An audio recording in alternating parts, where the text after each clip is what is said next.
সকালবেলা মাল নিয়ে কোম্পানি মাল নিয়ে ট্যাগেটে আসছি। ট্যাগেট আসার পরে আমি সব মাল দিছি। আমার কাছে প্রায় 20,000 টাকার মতো ক্যাশ আছে। আমার কাছে প্রমাণ আছে, আমার গাড়িতে মালও আছে। আমি কোম্পানিতে মাল দিছি, আমার কাছে মেমোর ছবি পর্যন্ত, এবং আমি আজকে মাল দিছি সব দোকানে যাই আমি প্রুফ দিতে পারবো, ডকুমেন্টস আছে। তো আমি এখান থেকে টাকা গুনছি, ওদের লোক ছিল সম্ভবত। আমার গাড়িতে ভরপুর মাল ছিল, 20,000 টাকার উপর মাল। আমি মাল দিছি আমার কমপ্লেক্সের সামনে হয়ে আমি দাঁড়িয়ে টাকা গুনছি। আমার টাকা গোনার পরে আমার একজন লোক এসে বলতেছি কি যাবে কার্ডে বলতে যাবো। আমি বলছি হ্যাঁ কার্ডে বলতে যাবো। আমার বলে কি ভাই ভিতর দিয়ে যাবো, করবি আমি ভিতর দিয়ে যাবো না। আমি স্বীকার করি না যে তোমার টাকা পয়সা কিছু আছে। আমার কাছে ওইটা বলতেছি কি ভাইয়া মাথার উপর দাম কিছু জিনিস আনবো, আমার নিয়ে যেতে পারবো। আমি কই আসতে ভাই ঠিক আছে সমস্যা নাই। তারপর কি ভাই যে আচ্ছা তো চলো, আমি গেছি আমার এখান থেকে আইয়া আমার কার্ডে বলতে এখানে দাঁড়াও। আমি কইতে শিক্ষা কবে ঘুরে ট্যাগ আমি কই না ভাই ট্যাগ আমি যাবো না। আমি টাকার জাম নাই, মাদার বুঝতাম আমার যাওয়ার সময় নেবে। আমি মাদার বুঝ যাইতে হইব, কারণ আমার লগে টাকা ভাই। আমি এই রোডে রিক কেউ নিতে যায় না।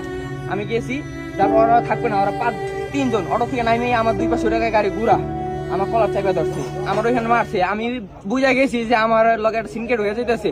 আমি গাড়িটার সামনে ঘুরাইয়া টান দিয়াইয়া 2 পাশে কইছি গাড়ি ঘুরা, আবার কইছি ঘুরাইতে, ঘুরা চিপারে ঢুকাইতে কইছি, আমি ঢুকাই নাই। এই কারণে আমার 2 মিলা মারছে 2 পাশের থেকে। আমি তারপর ঢুকাই নাই, চাবি 2জন নিয়ে গেছে আমার। তারপর আমি চাবি জোর করে হেলকসকে নিয়ে ঢুকাই আমি ঘুরাইয়া যে দেখছি 2 পাশে গাড়ি বেশি, বাস বুঝাইতেছে, গাড়ি মাঝখানে খাড়া করে দিয়ে চাবি বন্ধ করে আমার চাবি হাতে নিছি। ওর হাতে ছিল চাবি, আমার চাবি লাগে একটা রিংও ছিল, রিং ছিঁড়া ফেলেছি টান দিয়ে। আমি চাবি নিয়ে মাঝখানে সবাই পায়ে ধরছি, আমি বাস থামাইয়া, ট্রাক থামাইয়া, ভ্যান থামাইয়া, অটো থামাইয়া সবার পায়ে ধরছি ভাই। কেউ আমার কথা শোনে নাই। লাস্ট পর্যন্ত একটা মুরগিওয়ালা ভাই, সেও মাথার উপরে কাজ করে, সে দেখে আমার বলছি ভাই আমার গাড়ি নিয়ে যেতে, আমার ধরেন। এই গাড়ি ডুপ্লিকেট চাবি দিয়ে সারের কাছে আমি চাবি দিয়েছি, ডুপ্লিকেট চাবি দিয়ে নিয়ে এসে এই পর্যন্ত তাই না ওই ভাই চাপ দিয়ে গাড়ি ধরছে। তারপর সবাই মিলে ওরে ধরছে। ঘটনাটা কোন জায়গায়?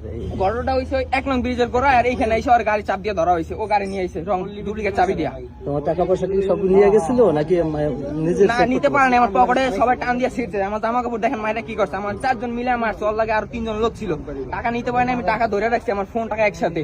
তারপর আমি যখন গাড়ি যখন রাস্তার মাঝখানে দাঁড় করে দৌড় মারছি, তখন আমার ধরে ওরা মারছে। টাকা পয়সা নিতে পারে নাই, তার মধ্যেই ও ডুপ্লিকেট চাবিতে গাড়ি নেওয়া শুরু করছে। আমি জুতা ফালাইয়া ধুইয়া এই ভাইয়েরা দেখছে আমি গাড়ির পিছনে দৌড়ে দিয়েছি। মুরগির গাড়ি আল্লাহ ভাইয়ারে বলছি, সেইখানে গাড়ি চাপ দিয়ে ধরছে। মুরগির ভাই গাড়ি আছে, আমার নাম মোহাম্মদ সজীব হোসেন, বাসা মাদারীপুর পুরান বাজার কাঠপুটি ব্রিজের। বাবার নাম কি? বাবার নাম মোহাম্মদ আবু সাইদ আলী। ঠিক আছে, ধন্যবাদ।